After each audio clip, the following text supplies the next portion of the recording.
We're glad you're here tonight. And before we bring up Brother Mark, we're going to sing a couple of songs together and meet and greet one another. And I'm going to turn it over to him for our program. Katie, do you have the recording of this service tonight? She said yes. She's on top of it. All right, we're good. Well, anyway, let's all stand together, please, as we open up with When We All Get to Heaven.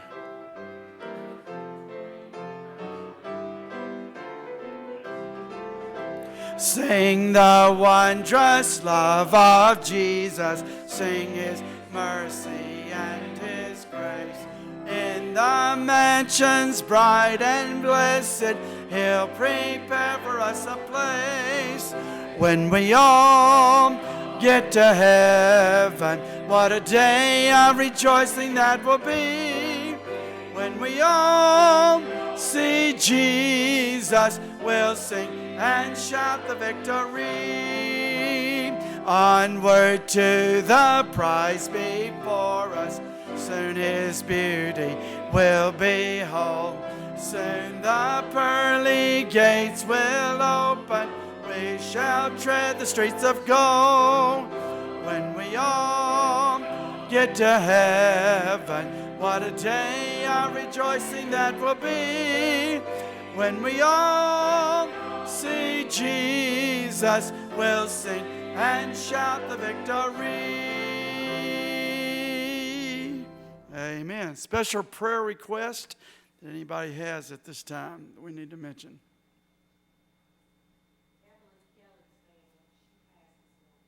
Okay, Evelyn Kelly family. Okay, thank you, Katrina.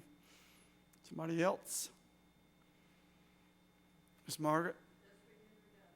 Okay, thank you. My cousin Tommy and Miss Kathy,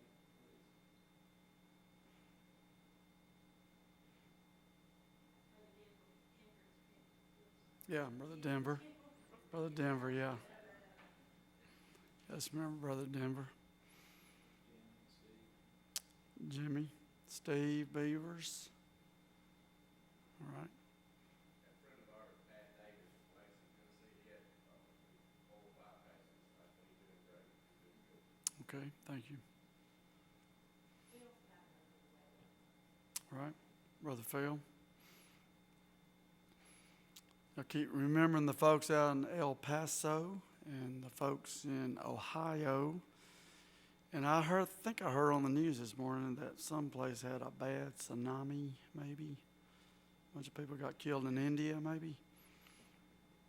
From a tsunami or something like that, I believe. All right. Anybody else? All right.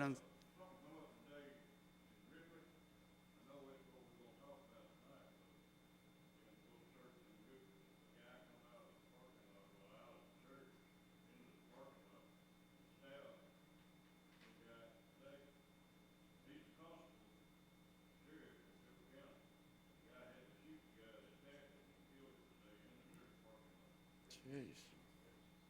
Okay. Wow.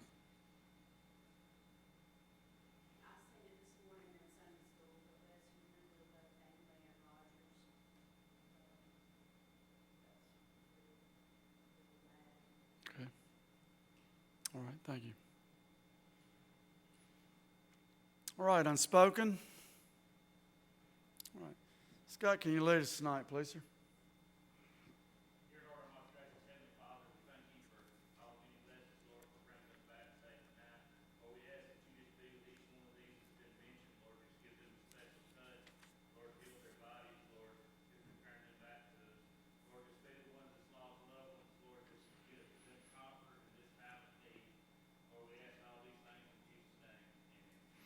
Okay, before you have a seat, let's all meet and greet one another. We'll come back and sing some choruses.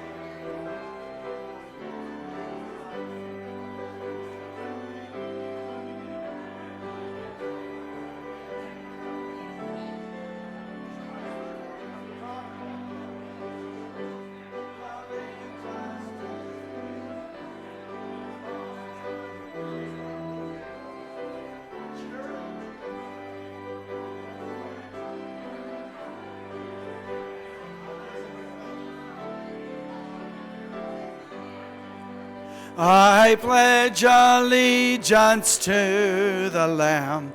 With all my strength, with all I am, I will seek to honor His commands. I pledge allegiance to the Lamb. I pledge allegiance to the Lamb. With all my strength, with all I am, I will seek to honor His commands. I pledge allegiance to the Lamb. I'll say yes, Lord, yes, to your will and to your way. I'll say yes, Lord, yes, I will trust you and obey. When your Spirit speaks to me, with my whole heart I'll agree, and my answer will be yes, Lord, yes. I'll say yes, Lord, yes, to your will and to your way.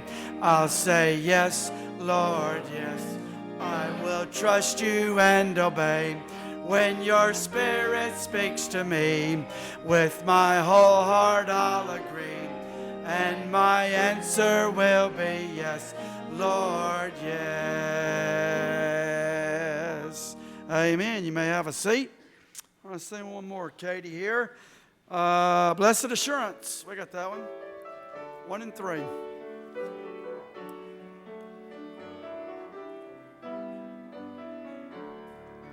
Blessed assurance, Jesus is mine.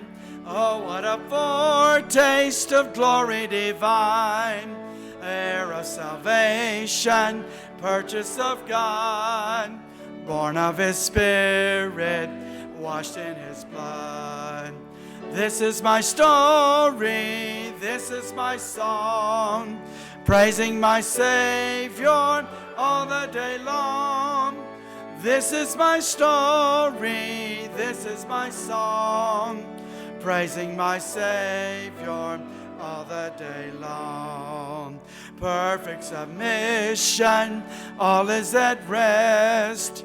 I and my Savior am happy and blessed, watching and waiting, looking above, filled with His goodness, lost in His love.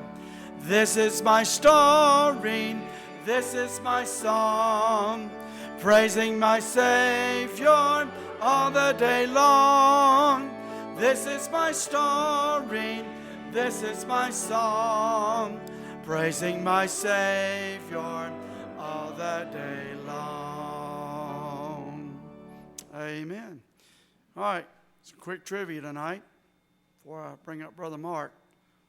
All right, Brother Mark made 3 points this morning in his message. That's your trivia question for tonight. What was the first one? They're good, aren't they? Brother Mark said, I couldn't remember that. Yeah, he's teasing. All right, God is love. God is light. God is just. They're pretty sharp. They listened this morning. I test them every once in a while. From my school teacher days, I just kind of make sure they're all on the same page with us here. But anyway, we're happy tonight to have Brother Mark.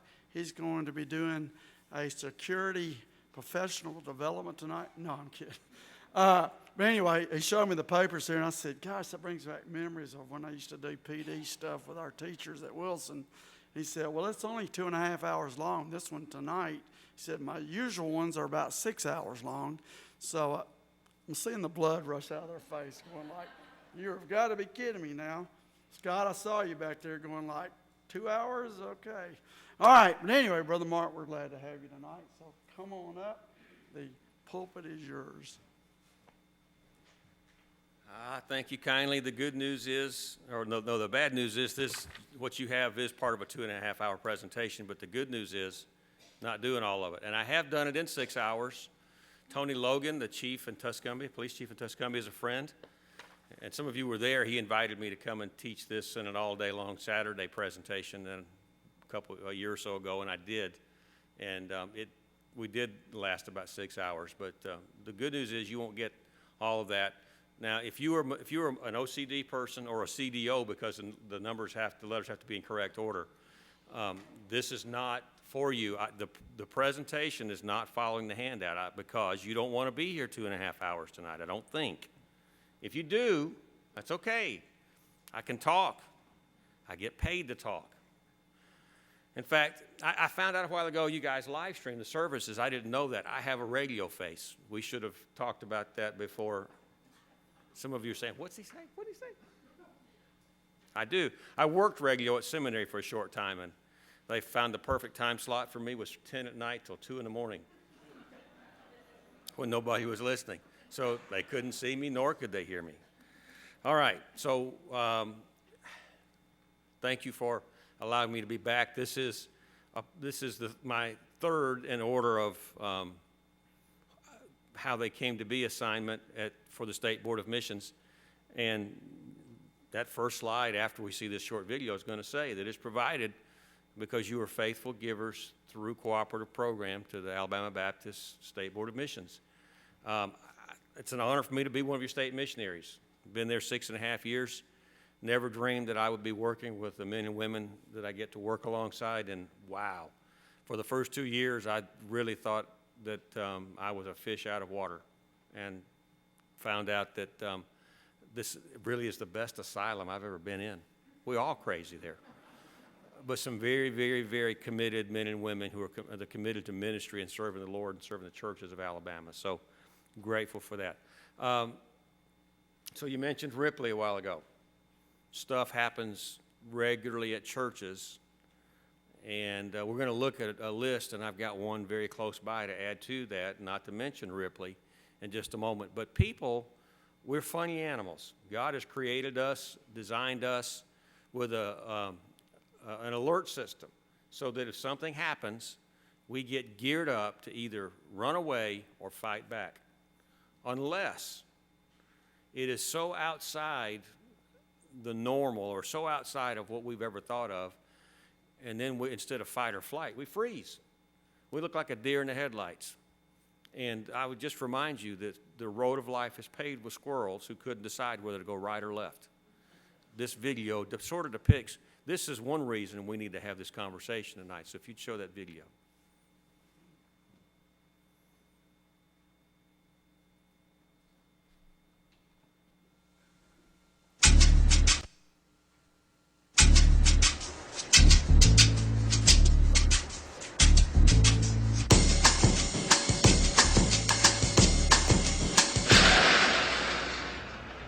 Whoa, that's not good. Oh, I don't need this. I'm already late. Somebody will come. Anybody out there? Do you have a phone? No. Sorry. Somebody! Hello? There are 2 people stuck on an escalator and we need help. Now, would somebody please do something?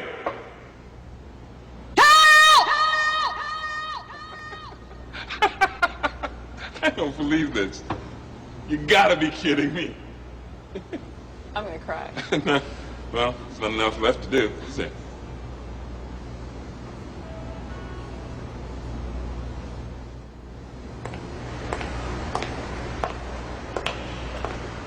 Hello? Hey, don't worry about it. I'll fix it in a second. He said he can fix it. All right. All right. That's more like it. He says he can fix it.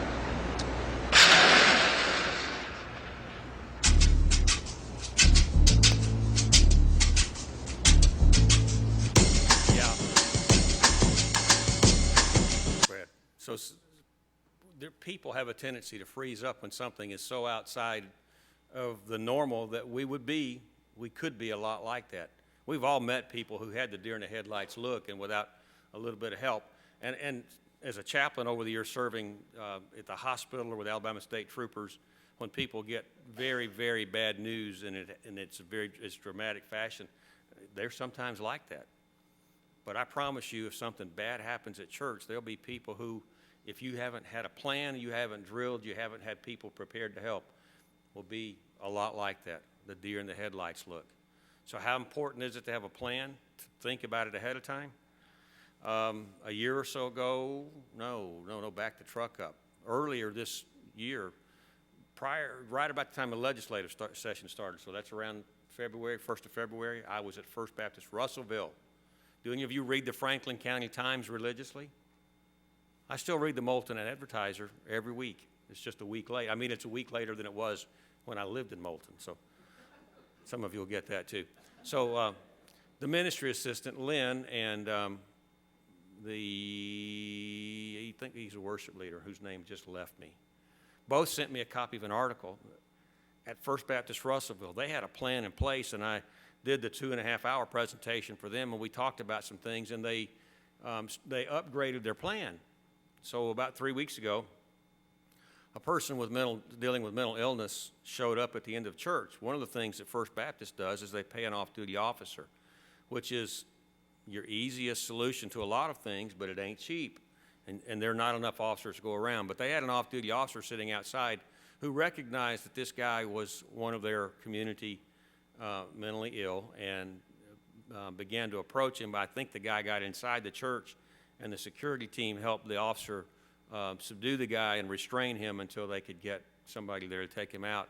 But it was the talk of the town, apparently, and what the folks, both of the ones who sent me notes, sent me messages, said, we're glad we had a plan, because had we not had a plan, it would have been up to the officer by himself. We might not even have the officer out there.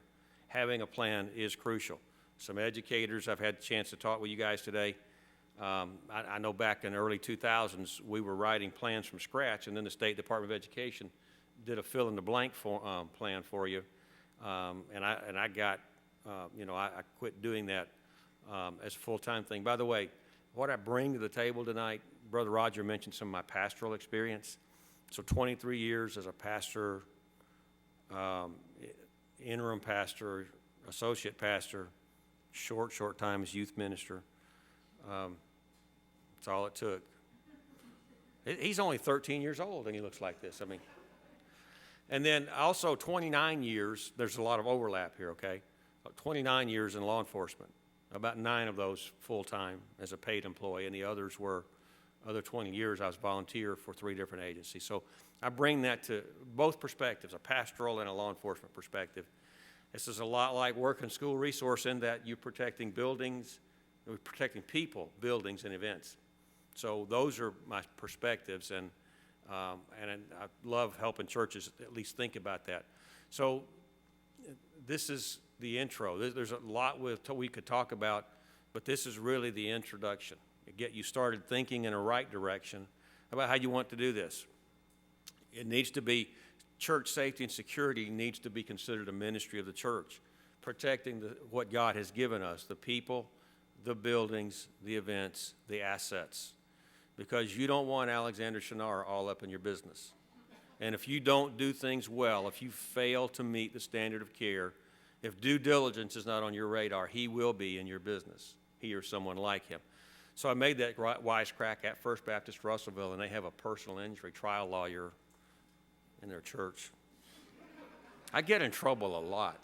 And then I made a wisecrack about the legislature, and their freshman legislator was sitting to my right. So I'm an equal opportunity harasser, though. I pick on preachers, I pick on Baptists. My ministry assistant is Latino, and I pick on her, and she picks back. So anyway, that's neither here nor there. Basic training for church safety and security ministry. This is a ministry because it is about protecting those things, but it's also about recognizing opportunities to do ministry in an environment filled with craziness. And let's just face it, craziness is a nice way to say the world is more and more evil. The Bible says about people, the heart is deceitful above all things and desperately wicked. Who can know it?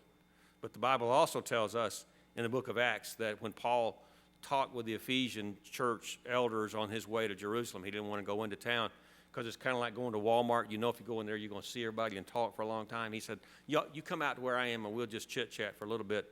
And it lasted a while longer, but he said to them, I'm leaving, And I promise you that after I'm gone, there are going to be people to try, like ravenous wolves, try to destroy the church, God's church, the church over which he has made you overseers. So take seriously the challenge, the call to protect the flock over whom God has made you overseers. It's a ministry, it's a responsibility that I believe we have. And so let's talk about this for a minute. Hit the next slide, please.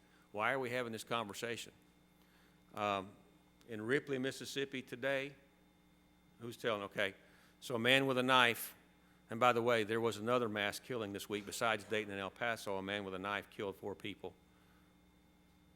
You do it with a knife, you can do it with a rock, you can do it with a airplane or a car. If evil people are bent on doing harm, they find ways to do it unless somebody stops them. But prior to that last Christmas in Mississippi, there was a man opening the church building for the Sunday services, and he was killed so that the person could gain access to the building and I think he stole electronics. And in many churches, there are hundreds, if not thousands of dollars worth of electronics. In northeast Alabama last year, a woman was walking from the parking lot to the church and was robbed while that took place. In just recent days, I get news alerts from a group called Strategos International, and by the way, they are doing a 2-day, you can take 1 or 2 days conference at Northbrook Church in Cullman in October. It's on the State Board of Missions website. They will give you a lot more of these stories, but I get regular news feeds from them.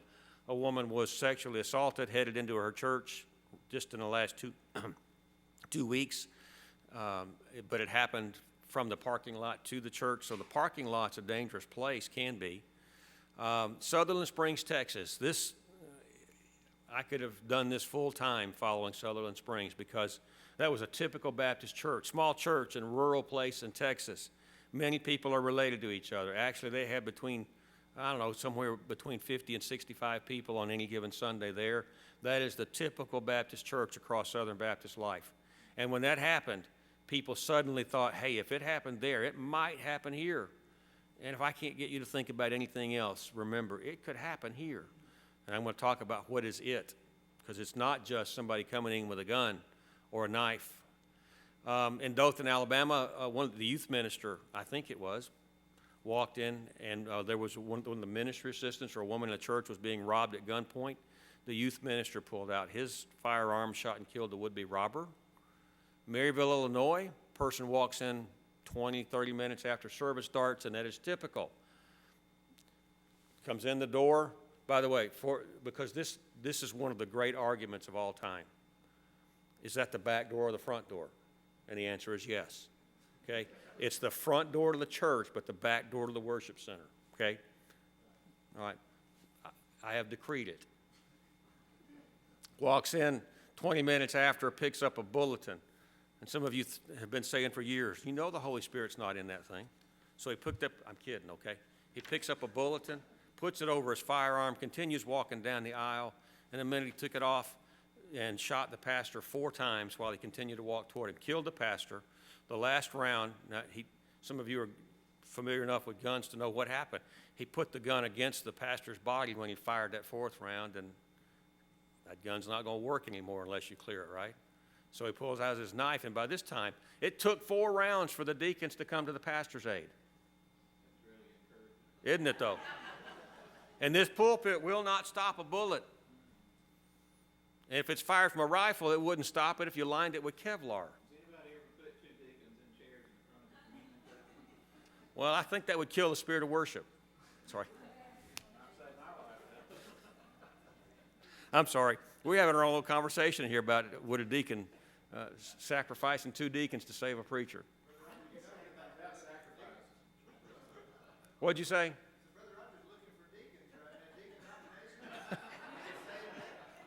Your interested list just went way down.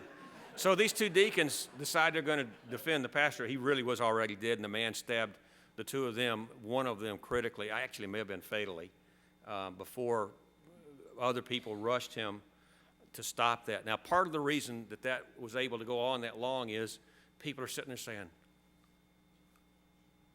really? because it's so far outside what they're expecting to happen. Wedgwood Baptist Church, the first mass shooting in modern television, 24-hour news cycle history. After See You at the Pole on that Wednesday morning, they had an area-wide youth rally that Wednesday night, and a gunman came in and he killed, I believe, 8 people and injured 14 more.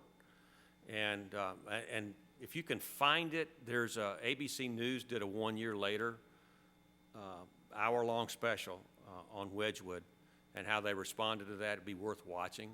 But the first mass shooting that I've been able to find anything happened in Dangerfield, Texas in 1981. A man had been fired from his job at the school system, and some of the school board members and teachers were members of that church. I'm looking around just to make sure you guys are getting this. And he wanted somebody to be a character reference for him. And he came to that church and nobody would. And so he came in on a Sunday, killed 5 and wounded 5. There are other smaller things that take place, many of them one-on-one shootings, and not far from here in another county, there was a disagreement between pastor and deacon one Wednesday night, and the pastor pulled out his gun and killed the deacon. Now, in Alabama, he needed killing as sometimes a defense.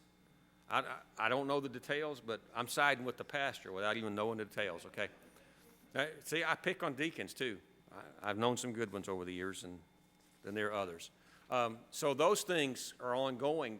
But then First Baptist Russellville, this guy, he was going to be a real doozy in the worship service had he gotten in there. What they were arguing about in Ripley, I don't know. But could it happen here?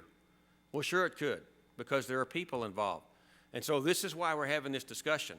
And if you have this discussion and have an intelligent discussion and make a plan, then you are more likely to be able to protect the people God has given you to protect. And I believe he's given all of us the responsibility to protect each other. Count how many times the concept of one another occurs in just the New Testament. Next one. So what are the most effective, easy solutions? And by the way, the back page, which is a front and back, is the summary of this whole presentation. This is the easier stuff, okay? It's there, but I want to talk about those 4 things for a moment. Legally limiting access. Do I have any firefighters in the place? Now, 1. Upstairs. 2, 3, thank you. Sorry, I missed you. Legally limiting access means that if you lock those doors, a person does not have to unlock them to get out. He just has, or she just has to be able to hit the panic bar and go. Legally limiting access means this. Once Sunday school starts, and this is for example, once Sunday school starts, then there's only one way in and out, and somebody's monitoring that place, or a camera's monitoring it. Once the worship service starts, or 10 or 15 minutes after the worship service starts, all the doors are locked, maybe except the back one, or if the back one can be legally locked, it's locked as well. If you can keep the bad guy out of the building, you've gone miles ahead, okay?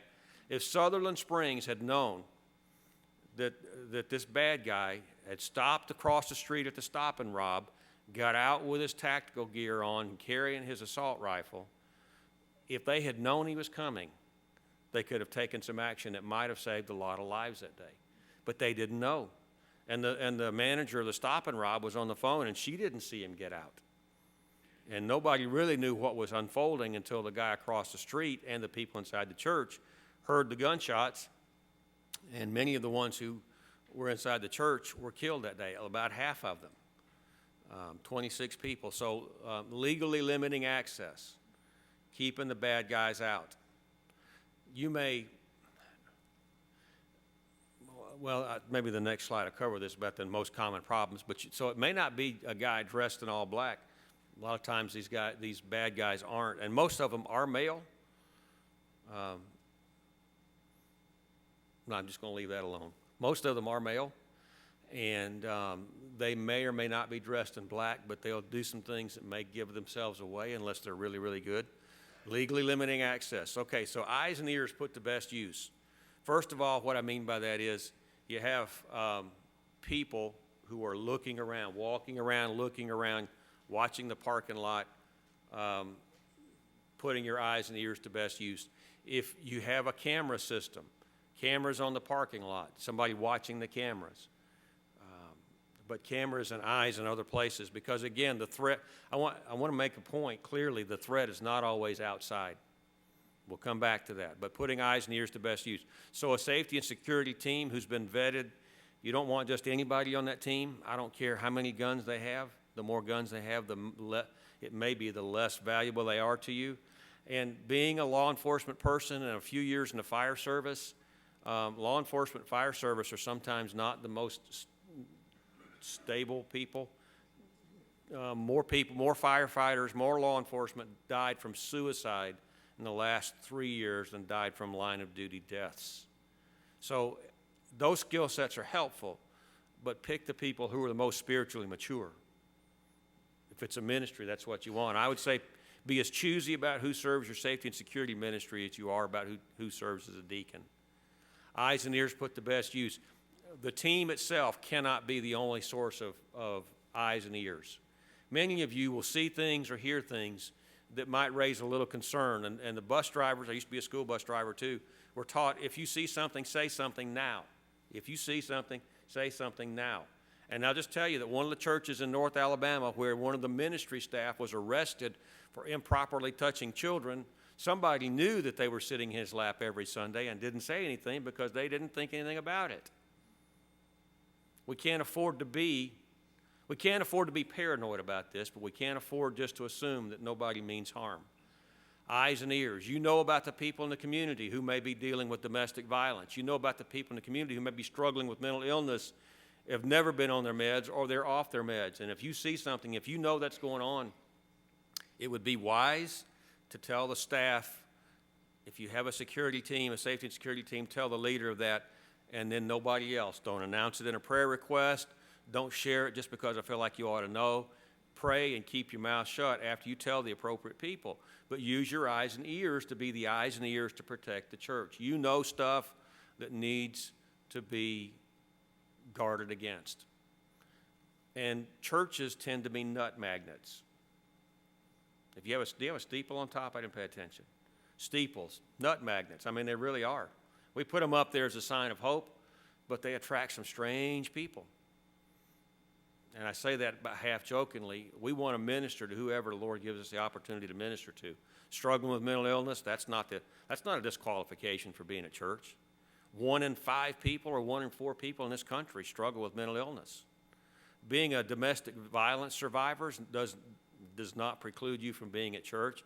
Even if you're a domestic violence perpetrator, that by itself doesn't preclude you from being at church.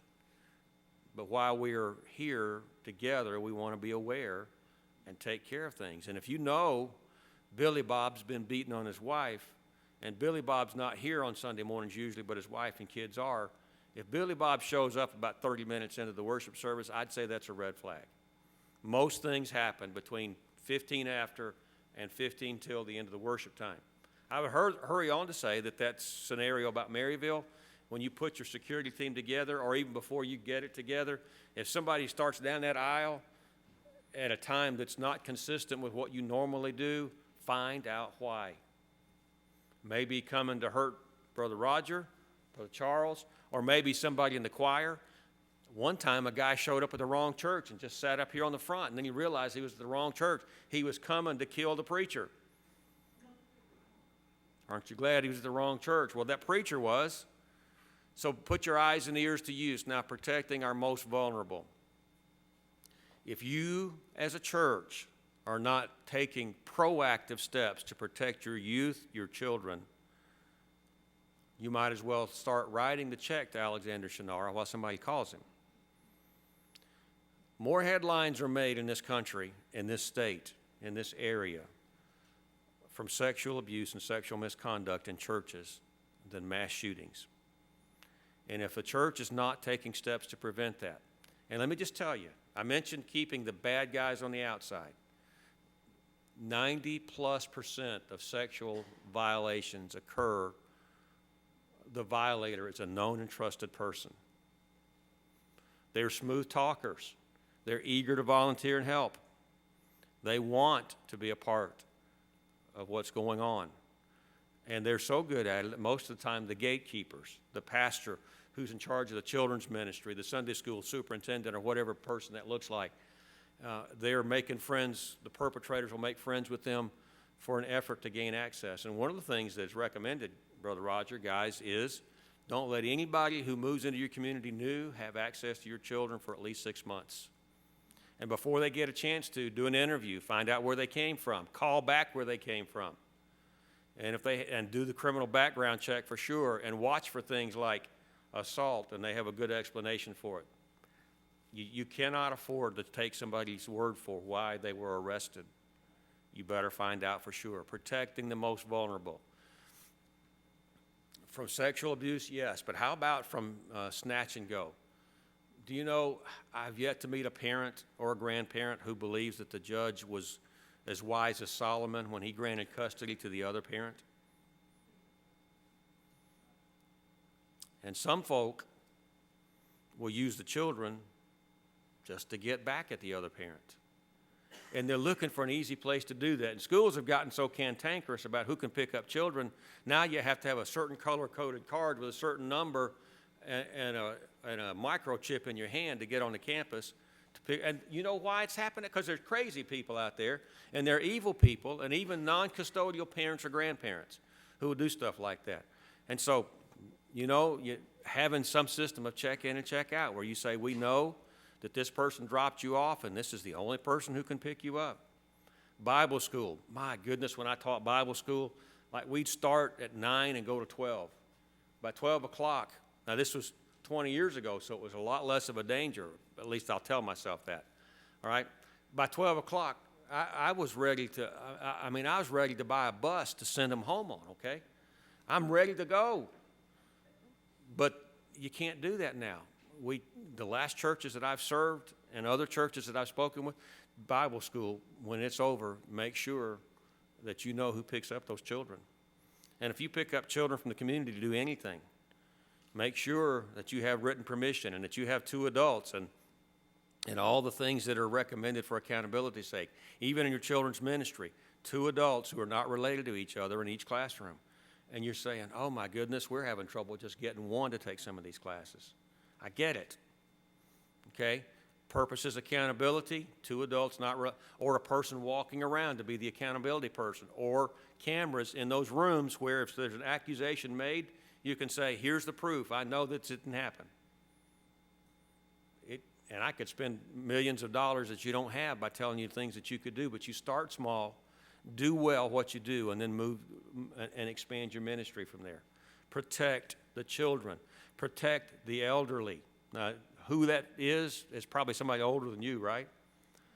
But that would be things as simple as making sure that sidewalks are not broken, that the parking lot is adequately lit at night, that there are people maybe to help the elderly, the frail, get up and down stairs or up and down the ramp. And the last church I served, we had 3 elderly falls, where the elderly person spent some time in a neurological intensive care unit. Protect those who are vulnerable. How about everybody else in between? Wouldn't it be great if you could come to the Lord's house to worship and not have to worry about what was going on the outside or what going on the outside getting in here? Okay? That's our goal. Churches are perceived as soft targets, and you need to take steps to make sure that this church is not a soft target. Have a plan, practice some things, have drills, and engage the whole church to say, we're going to take care of one another, and if I see something, I'll say something.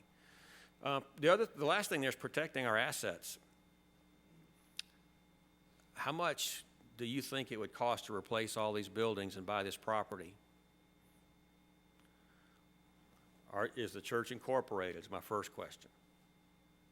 Do we know if the church is incorporated? So find out and make sure it is, because no lawyer, not the son of a lawyer. I really don't like living in the same neighborhood as lawyers. I'm kidding about that. I have a cousin who works for one of the ones you see on TV, or she did. But here's what I understand about that law. If the church is not incorporated and somebody sues the church and the judgment is for more than your insurance, Who's liable for the rest of that? Each of you. If the church is incorporated, who's liable for the rest of that? The church, the corporation. And make sure you're adequately insured. And make sure, by the way, when you start your safety and security ministry, that you know what your insurance will cover and what it won't. All right, protect your assets. So if Alexander Shinara should come calling and you have been negligent, you haven't protected your assets, okay? If he takes away the venue that God's given you to minister to Central Heights, that would be a shame. The other side of that is the church was probably healthier, not this church, but the church in general was probably healthier when they had no buildings. But we don't want to give them away. And then the money, the finances, there needs to be accountability in that. So notice this morning when you receive the offering, you bring it up here. Let me just tell you what I believe could happen. If somebody wanted the money, they could sit here 2 Sundays and know how you do everything. And they could come in just about the time the offering is being brought back down here, just kind of stand there for a minute, and as soon as everybody departs, the choir starts coming down, run and snatch the plates and be out that side and gone, and everybody be standing here going, that Brother Roger's having a skit this morning, isn't he? No, somebody just stole all your offerings. So protect your offerings. Protect those who take care of the finances. Accountability there. When the money's counted, cameras. When it's taken to the bank, accountability. And you don't want somebody to be falsely accused, and you don't want to lose what God's given you. So protecting your people and your assets. Next slide. Ooh, that doesn't work well, does it? That was on a darker background, and I copied and pasted it. Sorry about that. Since 1999, incidents of violence at churches, houses of worship have increased 2,400%. This is in that handout you have, okay? So 25 times more acts of violence at churches since 1999. That would mean it started at 10 and it was up to 250 or so the last couple years that are reported. Now, let me tell you the other side of that. There are 350,000 houses of worship in this country, give or take. Depends on which Sunday it is. So statistically, that's not a lot, is it? Unless it happens to you. Okay? And if it happens to you or to your family or to your church, it doesn't matter how many houses of worship and how many happened last year. It will matter a great deal to this church's ability to minister to people in the future and your own spiritual and emotional and physical well-being. Cases of sexual abuse and misconduct continue to make headlines. I mean, let's think about the Shoals. And what I'm telling you is not secret, okay? So Highland Park, their children's minister arrested on numerous counts of sexual misconduct is not what he was charged with. That's just a generic term, okay? I believe he admitted to it. Is he still in jail? Should be for the rest of his life. I think Highland Park, from what I knew, tried to be as open and upfront about that as they could and take care of things and help the families. But it leaves a scar that you don't just pretend like never happened. Thank you for doing that. What about either Tuscumbia or Sheffield? The Methodist Church had an older gentleman who had been youth minister there, and years after the fact, I think, was accused of improper sexual contact with some of the boys who had been in his youth group. And then Woodward Avenue. And my daughter went to church there when this happened, and we didn't know about it at the time. But their former youth minister was arrested in Texas and brought back to face charges of sexual misconduct, inappropriate relationship with a minor in his youth group. All right? That is something we better be watching, okay? And the Houston Chronicle has taken Southern Baptist to task in the last 6 months, and I don't think it's unfairly done because let me just tell you that churches have a tendency to do things like, well, he messed up here and he hurt a lot of people. Let's just send him on his way. If you'll leave, we promise we won't say anything to anybody. Oh, my goodness. You have a copy of the mandatory reporting law in here, okay? And I want to point out something in there, and it's probably about halfway back. Brother Roger, Brother Charles, youth ministry. Corey, thank you. I'm terrible in it. At least the three of you are mandatory reporters. If you are a firefighter or a police officer, you're a mandatory reporter. If you are a nurse, a school, any kind of school employee, you're a mandatory reporter. And I hope to see this one changed at some point, that every person in Alabama is a mandatory reporter. And I hope to see it changed at some point, so you can help me with this, that ministers do not have the privilege in a confidential communication to say, I'm not going to tell that. That's an out. They give pastors an out because in some churches that is such a sacred thing. And I'm saying that works so well for other groups, right? Why don't we try and practice that? I'm not going to tell anybody because it was a confidential communication. This mandatory reporting law says in cases of, like I bolded that word immediately, in cases of known or suspected child abuse or neglect, the mandatory reporter shall be required to report orally, either by phone or direct communication. What's the next word? Immediately. Immediately. If you stand in front of the TV cameras and say, we heard about this, we took 2 weeks to thoroughly investigate it, and then we called the district attorney, write the check to Alexander Shannara. This says immediately. And I'm just curious how many folks in here are trained and credentialed to do a forensic interview on a child. Call DHR. Call law enforcement. Protect the child. Make the report, okay? Because I'm telling you, it's happening more and more and more and more. Radical opposition to the message of the gospel. Are there people who hate the name of Jesus? Yes. Will they do things to churches? Look at the demonstrations that are taking place across our country by some of these fringe groups, right and left. And don't think it wouldn't happen here. The litigious nature of our society. I picked on Alexander Shannara a lot, but there are people who will sue you at the drop of a hat. Don't hand them an easy court case. Don't make it easy for them to call Morris Bart or Alexander Shannara or the Alabama Hammer. Doesn't want any small dough, he's going for the big bucks. Don't make it easy. Take care. And you know, this is a two-sided coin. We don't want to make it easy for those guys, but we want to protect our people. We want to protect what God's given us. That ought to be the number one thing, but right behind that, we don't want to make it easy because we've been sloppy. I didn't notice. Do you have a church van or bus?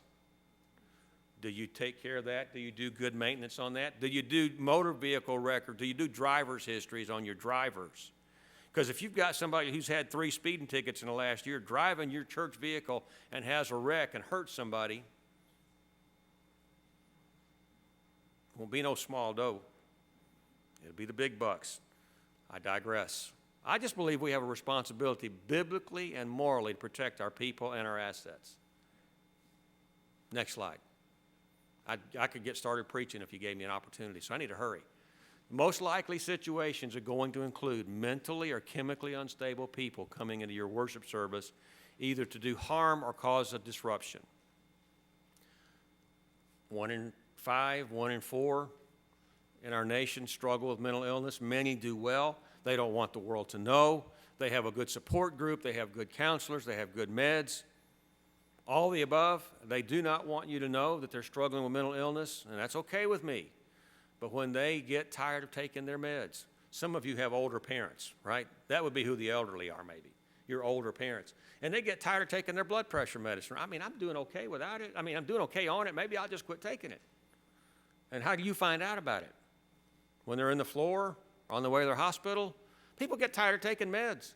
And meds for mental illness have side effects that are just not any fun. And they get tired of taking them. And by the way, some of you are diabetic, I understand. And you know diabetics. And what happens if a diabetic gets stressed or gets sick? Mental illness drugs tend to, keeping that system stable is a tough balancing act. And should someone show up at your church who is off their meds, or they're really, the state of Alabama has done a poor job the last few years of funding help for the mentally ill. They tend to gravitate to the church. So just have a plan. That doesn't mean you need to kick them out. But if you know somebody can be a little rowdy, somebody sit with him. I served at a church that had a guy that would come, he'd get off his meds every so often, and he would sit in the back there, and he would shout out back to the preacher. He'd call the church and make threats. he threatened one of our former presidents, and he disappeared for a while after that. Another guy in the church, I would never have known had he not gotten off his meds, and some of the people who were trying to raise a little ruckus used him, they kind of poked him to be their mouthpiece. And on the way out the door, he said, "You got your gun?" "It's not far." "Why?" He said, "Well, I have mine too, and I have bullets, and I know how to use it." And he slammed the door and left. I don't know about you, but I took that as a threat. After he got stabilized back on his meds, it was not a... And then there are chemically unstable people. Like, you know, we've dealt with alcoholics and drunks for years. And if those terms offend you, it's not my point. But that now there are people who are putting pills and other stuff, illicit drugs into their body just to get a buzz and get a high. And the last 2 or 3 DUI arrests I made, they were not drunk. It was either pot or pills. And my goodness, we're hearing more and more and more about the opioid crisis, but it's not just opioids. I mean, Xanax and Prozac and Somas, the muscle relaxers. And you could take, this one lady said, I just had 3 or 4 bars of Xanax last night. That's the way she was talking because her tongue was so thick. 8 o'clock on Sunday morning. I said, "Well, yeah, do you have anything else with it?" "Well, yeah, took some Somas. Somas are muscle relaxers, and she couldn't drive to save her life. She couldn't stand up very well, and they'll show up at church. And there are people in our churches who are taking prescribed meds, and they need them, but they get a little stressed. They might get to thinking, that Percocet helps. I may take an extra one today. Problem is, you become more and more dependent on it. And by the time you're on your 3rd or 4th extra one, the good sense part of your brain is what's affected by that. I mean, it shuts off. If you had good sense to begin with, it shuts it off. And that's why I was so hard on teenagers at school. Their good sense is very frail, and we hopefully still developing. And when they start putting stupid stuff into their body, I really was hard on them because I didn't want them to turn out to be adults with really, but they show up at our churches. We need to be prepared either to minister to them or if they're violent or unruly to get them out, okay? Our goal is to see people, their lives changed by the work of Jesus, even those who are dealing with chemical and mental instability. I've already talked about the non-custodial parents and grandparents or domestic violence spillover. Billy Bob's wife's coming to church, and he's sitting there eating Wheaties with, instead of milk, he's got beer in them, and he's watching TV on Sunday morning, and he gets John Hagee, and then he gets Joel Osteen, and he's so confused. But all he knows is both of those guys will let you send money to him, and he starts thinking, well, I wonder down at the church, they're taking my money too. And so he shows up. He ain't going to let his wife give no money at that church. You think that's going to be a problem? Yes. And that's one of those things you might know that Billy Bob's getting a little bit edgy and he's abusive to his spouse. And if Billy Bob shows up, we need to be at least aware of what's going on. Robbery and burglary. Robbery is taking something by force from another person. Burglary is when you break in and steal it. And theft is just taking what's lying there that doesn't belong to you. It happens at churches. Weather disaster. Now, Northwest Alabama doesn't have any problem with weather, do we? So somebody needs to be responsible for monitoring the weather. And now you can have an app on your phone that'll buzz, go off, sound like a siren if there's a weather alert. Have somebody whose responsibility it is to pay attention. And let me just ask, if there's a tornado warning at 10:30 on Sunday morning, where are you going? Nowhere? Not even under the pew? You better have a plan because Goshen United Methodist Church, and I think it was 1993, Palm Sunday took a direct hit during their morning worship service. By the way, what day of the week was April 27th?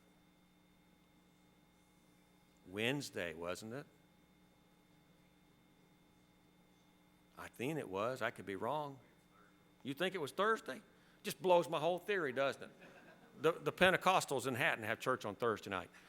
On the tornadoes hit churches on church days. I'm just telling you they do. And then medical emergencies. Wonder how many people in your church are taking meds for their heart or to prevent a stroke.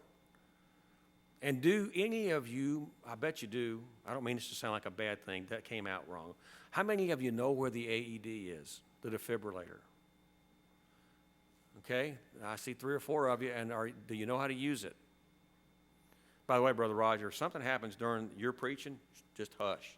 Pray and get them folks out of the way, because they're not going to listen to you anyway. This is far too engaging right here. And let folks get out so that when medical help gets here, they can do what they need to do. But you have people in your church, I imagine, who are medically trained. Make them part of your response plan. And by the way, people on blood thinners, both heart and stroke risks, and if they get cut, if they fall, or if we had a disaster relief volunteer scratched a little old vein on his leg and blood starts spurting across the room.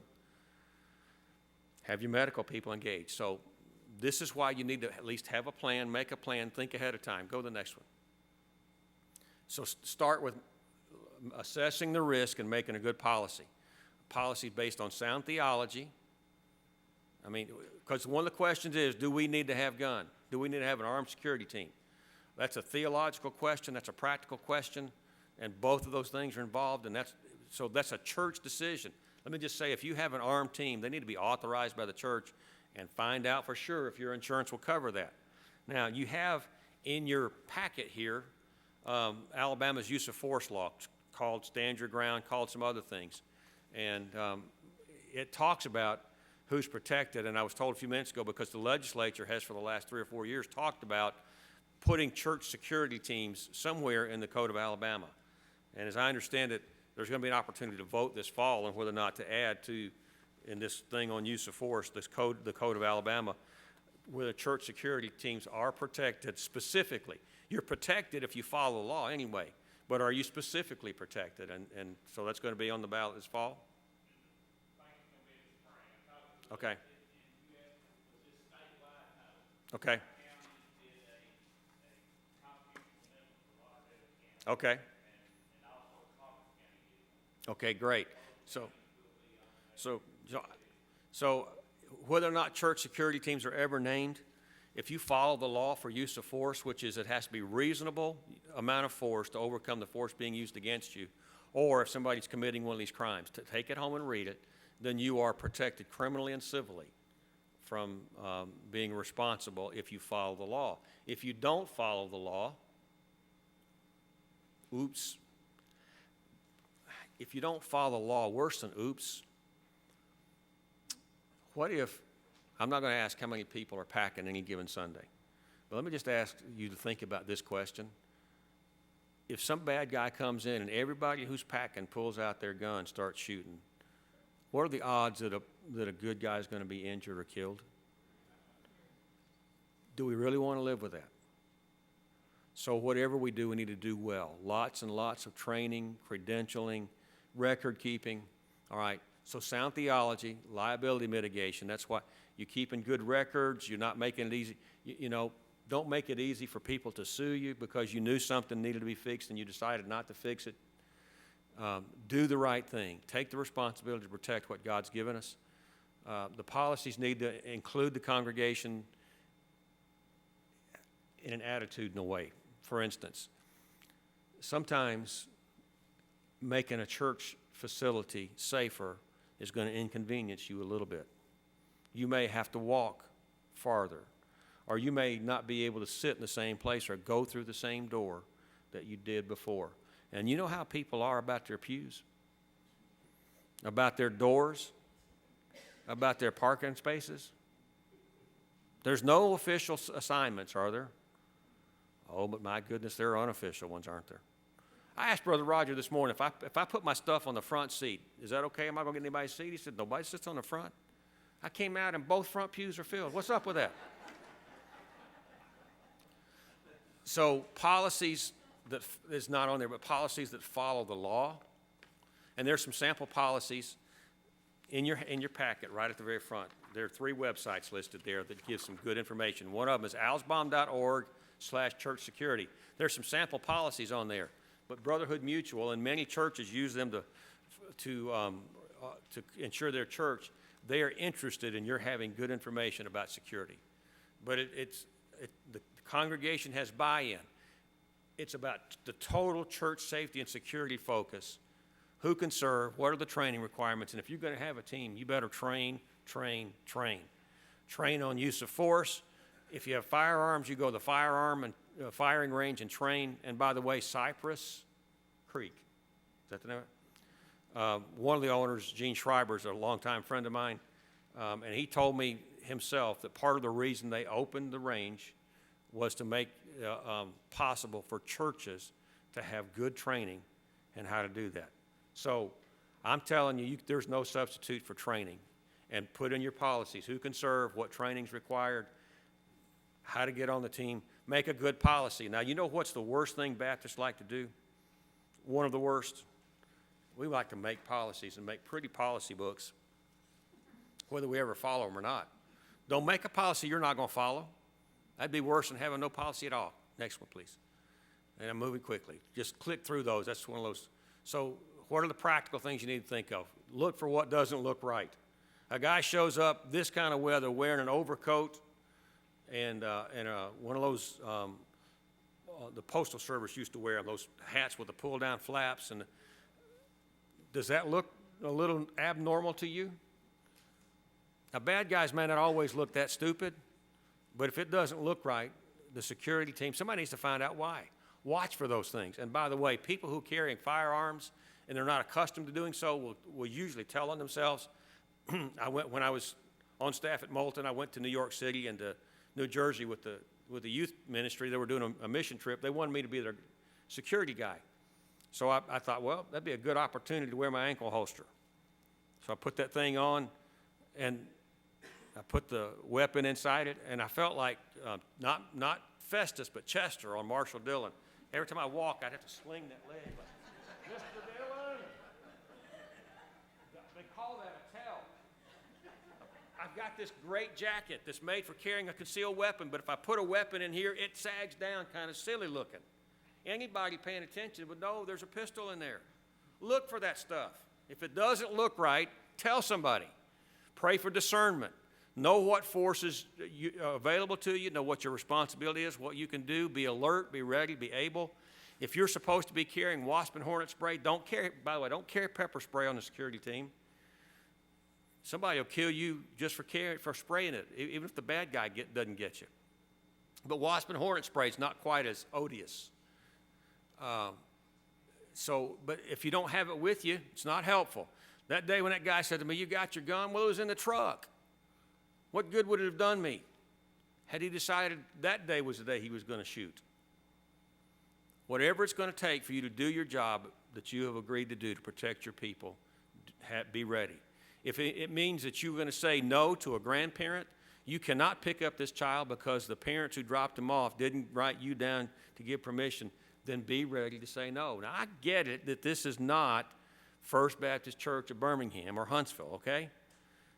But put some policies in place and be ready to stand by. And if something happens, first of all, protect lives, prevent the crisis from getting worse, and get help. Somebody needs to call 911, and I've noticed that may not be easy to do if you're a Verizon user.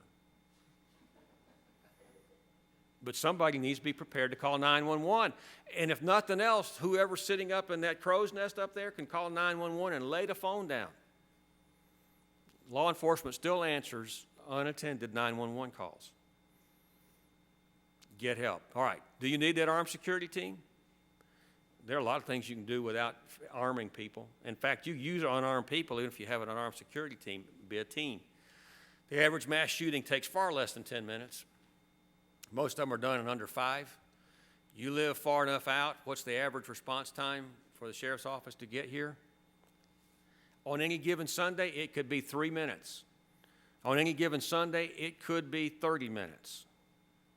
You do not know. Cool thing about Dayton was that law enforcement showed up and took out the bad guy 32 seconds after.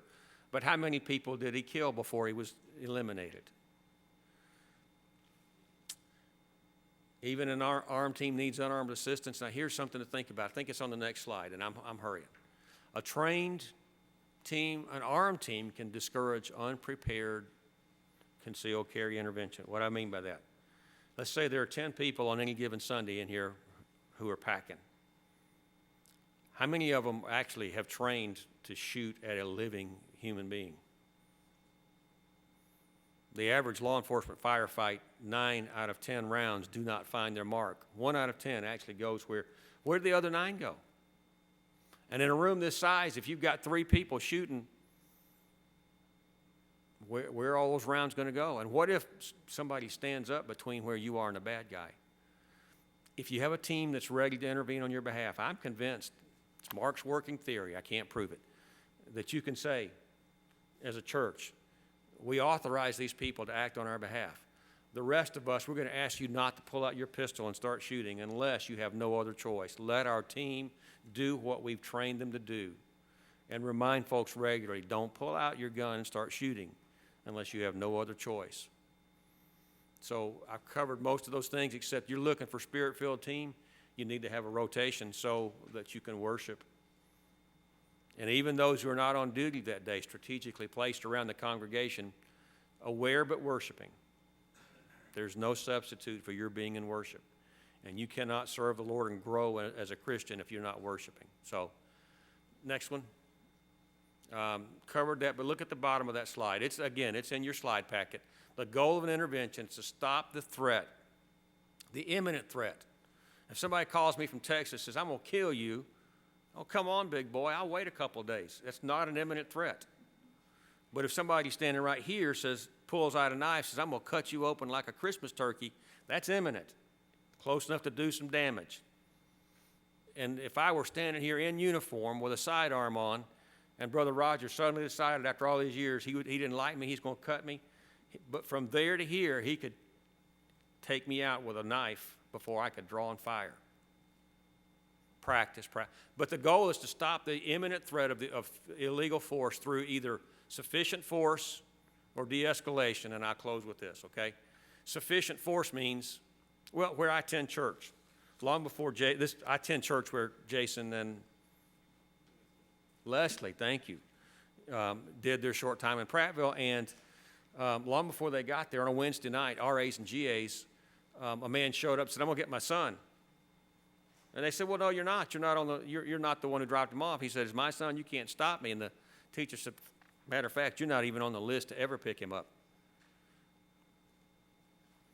Well, you can't stop me from getting my son. By this time, somebody had gotten one of the security guys who's standing there and said, no, you're not going to get him. And this guy getting belligerent, I'm going to get my son. There's nothing you can do to stop me. And this time, the second security guy showed up, who was calling the police department, calling 911 at the time. And the guy thought, 2 of them, 1 of me, police are on the way. Maybe I should just go on my merry way. Sufficient force. Nobody had to even lay a hand on him. That would be the goal. Either sufficient force or de-escalation. Sometimes you can talk people down. You don't believe it? You hide up here next Sunday morning. And about 10:45, just take a look out at the congregation. Brother Roger has talked somebody down.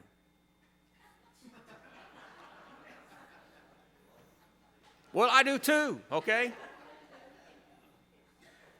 There was a young man born while I was his pastor at Hatton, and when I left, he was like 6 years old. I don't think he ever left on Sunday morning without having been de-escalated. But talking and listening. Sometimes if a person wants to scream and yell and they're not threatening anybody, you don't have to shoot them. I mean, you might want to, but you don't have to. De-escalation, sufficient force. That's the goal. Read the packet. Read the handout. The back page is especially helpful. And on Thursday night, the 22nd or 23rd, I don't have my count, whatever that Thursday night is, the 22nd, Colbert Lauderdale Association is hosting an associational leadership training, and I will have maybe 30 minutes, 45 minutes to present some of this material again. But those of you who are serious, look on the Alabama State Board of Missions website under events in October, okay? And that training is at Northbrook and Coleman. I think it's $100. It is well worth it if you want to send some folks for further study and develop some really good plans. They're going to give a handout that has excellent material in it. So I would encourage you to take advantage of that. A couple of questions if you have, or not? Yes, sir. What's the percentage of churches that actually have the plan of action in place in Alabama? So the question is, what's the percentage of churches who actually have a plan in place? I don't know the answer to that, but I can tell you it is probably 3 times what it was 5 years ago. Churches that are actually putting a plan in place. Now, here's the other side of that, and that would be if we put a plan in place and start doing these things and nothing happens, what's the plan going to look like 5 years from now or 3 years from now?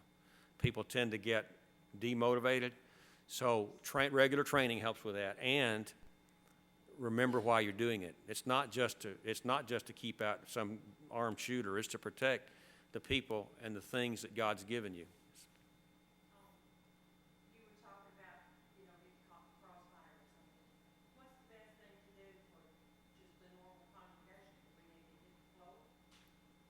So, do we need to hit the floor or do we need to get out? And the answer could be yes or both, either or both. Let me tell you what I mean by that. There's another video, but it's about 6 minutes long, and I'm already at 7:15. So I would encourage you to show that some Wednesday night. It's Run, Hide, Fight. So for some churches, they have made it their policy, and they tell their folks regularly, if a bad guy comes in, start shooting, get on the floor. All right? And let the security team engage them. The thing for me would be, how big is your sanctuary? And based on the size of this one, if a person is carrying a firearm, there may not be enough time to get people out.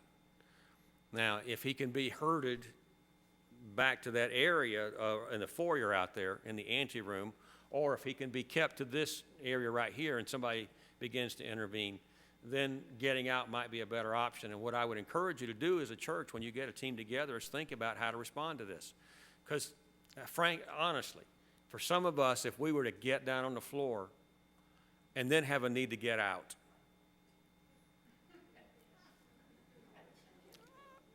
I'm telling the truth, it would be tough for me after I got on the floor to get out. So maybe practice through both concepts and see which one might be better. But there may be a time you have to do, part of the folks have to get down while the other folks get out. So it could be either or both. And that's whatever decision the church makes, then practice it at the end of the service, not at the beginning. What else?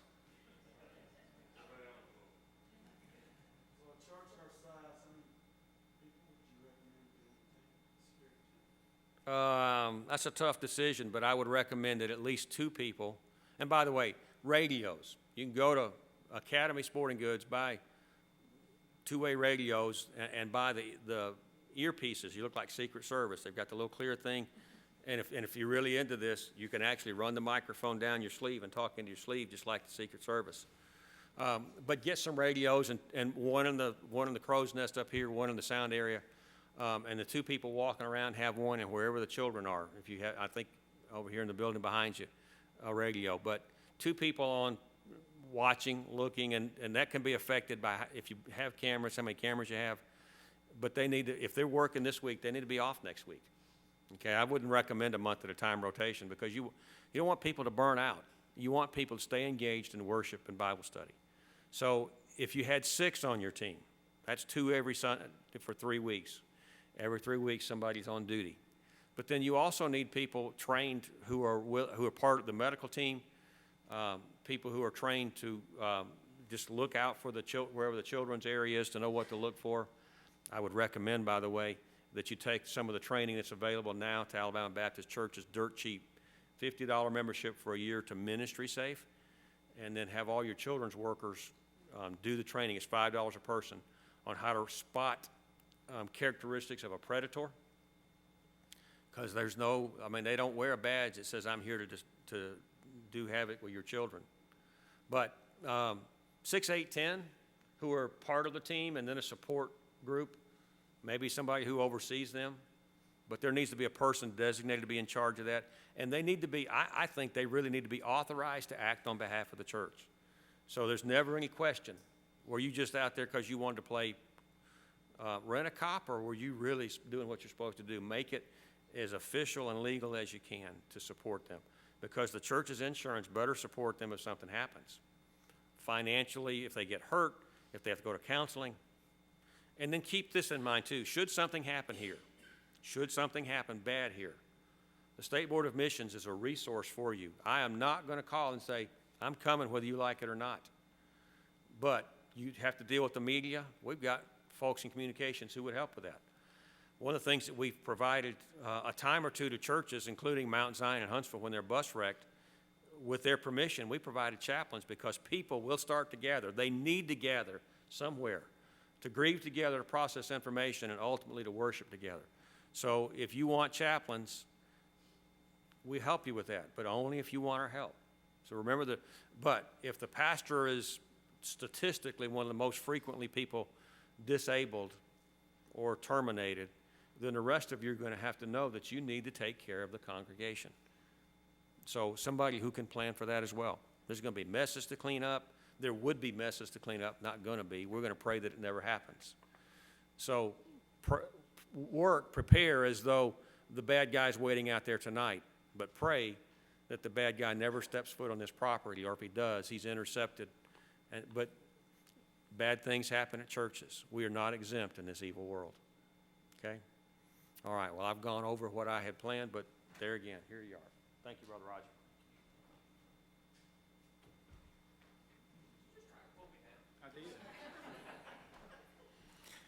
Well, I don't know about y'all, but I feel so much better. Especially with, what was that other word you used besides termination of the pastor? Elimination? I may start preaching somewhere else than right here.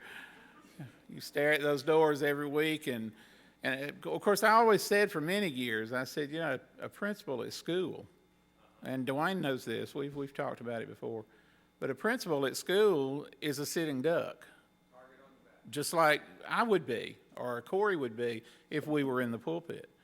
But I always said, Scott, that somebody could come in, and especially at West Morgan, we had like 25 doors in that building. It's impossible to secure all those doors every day. And I said, somebody could come in one of those doors and be in my office, and I could be blown away and cold and stiff before anybody even realized they were there. And, well, right. Thank you, Mark. Thank you, I appreciate it. He just came to be a blessing today, didn't he? You know, in all seriousness, guys, this is something that we never thought we would have to even be talking about. And we can no longer say, oh, well, we're a country church. That's never going to happen out here. Famous last words. Because we don't know when or where something like that is going to happen. So, with all that said, and then we're going home, we are going to get this going. We've talked about it for a long time, but we are going to get this going. And the sheets that I mentioned this morning that were in your bulletin today that you need to fill out and have back at least by next Sunday, there's a couple of blanks down at the bottom. If you would be willing to work in the organization and of the security team and on the security team, please put it down here and turn that back in, just so we'll know, okay? And a medical team, yeah, we've talked about that too. We do have IEDs back in the by the office. What did I say? Well, you just go home, Mark.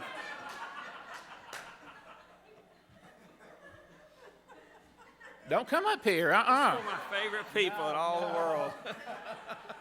Hey, build a really good first aid kit. Get your firefighters to help you with that. Yeah, in case Brother Roger gets eliminated. All right. Mark and I have had a great relationship up until now. Thank you, Mark. In all seriousness, we kid a lot, and we've always had a fun friendship, and I thank the Lord for that. But thank you for being here today. You've been a blessing, good service this morning, good sermon this morning, and something necessary tonight. And so good information we've got in the handout that we can use that he didn't have time to cover all that. But please give it some thought. Let us know if you're willing to work in that ministry. Okay? All right, let's all stand.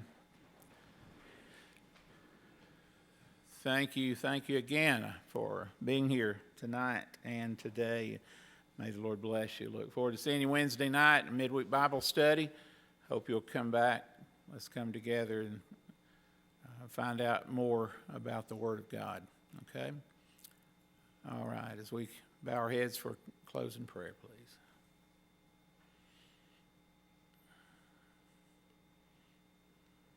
Eddie, dismiss us, please.